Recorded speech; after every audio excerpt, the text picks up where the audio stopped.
African সংস্কৃতি একটি বিশাল ও বৈচিত্র্যপূর্ণ সাংস্কৃতিক পরিমণ্ডল যা মহাদেশের বিভিন্ন জাতিগোষ্ঠী, ভাষা, ধর্ম, পোশাক, শিল্পকলা, সংগীত, খাদ্য এবং সামাজিক রীতিনীতি দ্বারা গঠিত।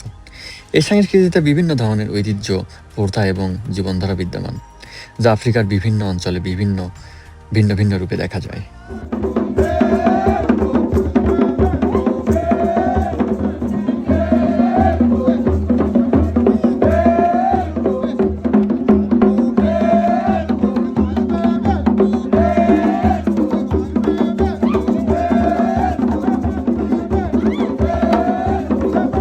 আফ্রিকা তার সমৃদ্ধি, শিল্পকলা, সংগীত এবং নৃত্যের জন্য বিশ্বজুড়ে পরিচিত, এবং বিভিন্ন ধরনের ধর্মীয় বিশ্বাস ও প্রথা আফ্রিকান সংস্কৃতিতে বিদ্যমান।